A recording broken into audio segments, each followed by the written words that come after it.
Probably the furthest I stepped out on my own of the song that never became a hit was Long John Baldry. Don't try to play no bougie bougie on the king of rock and roll. Guess I need to hear that one. You got to. It's one of the best rock and roll records ever made. Never did anything. But we played that and proudly did. Nobody ever complained. Enough people requested it, so I justified it in my own mind that way. What about local music? Was that ever a factor?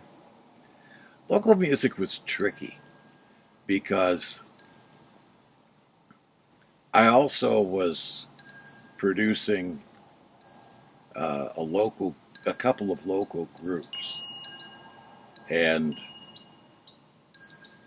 so were some of the other DJs in the area. And I really had to discipline myself Not to play your own records. not to play my own and to ignore theirs. Okay. So we usually played both of them. Okay. You know, if there was something that was done in a quality studio that had a chance. Like Bill Race's studio. That isn't what I call a professional okay. studio, okay? Okay. Well, did Sacramento have a professional studio back then?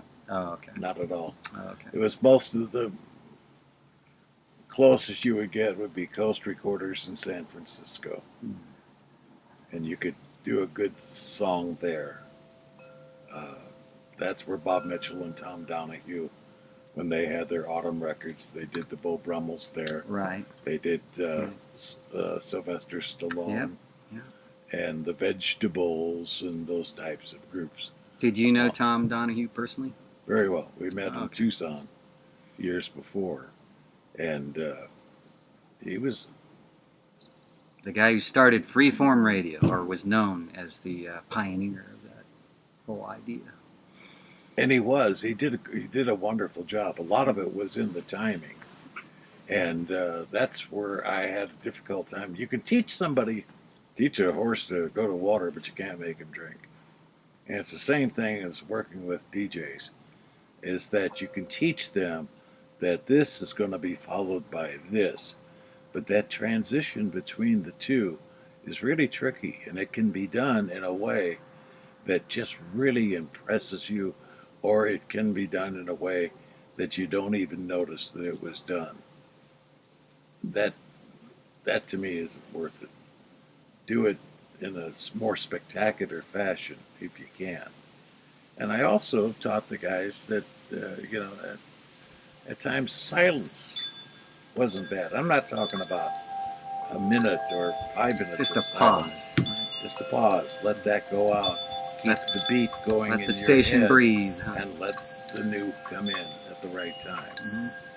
Conducting an orchestra. So what you're saying is KROY was not, during your time, was not wall-to-wall sound the way Drake stations were? No, not at all. Oh, okay. Not at all. It was always lively. It was always fun. It was just a different form of radio. How would you contrast it with freeform radio? Was it any different, other than playing hits? Freeform radio had its hits, and I'm talking about personnel now, okay? There are people who, Bob, what's his name, who still runs the Blue Plate Special. Oh, yeah, Bob Keller. He's right. on the Eagle now in Sacramento. Right. Bob Keller has kept that tradition going with the power of imagination, plus a good hour of music for years now. I've always been a Bob Keller fan. Enjoy listening to his radio program. Me too. Yeah. Hey, we got something in common. Let's get a radio station, okay? Hey, I worked at KROY at the tail end of that whole thing, so we have another thing in common. When it became a hip-hop thing, and then really? Totally had no ratings by that point. KROY became hip-hop? In the early 90s, yeah. I was there in 1990, and... or what? Yeah, it was 1990, and right before it became the Eagle in late 1990.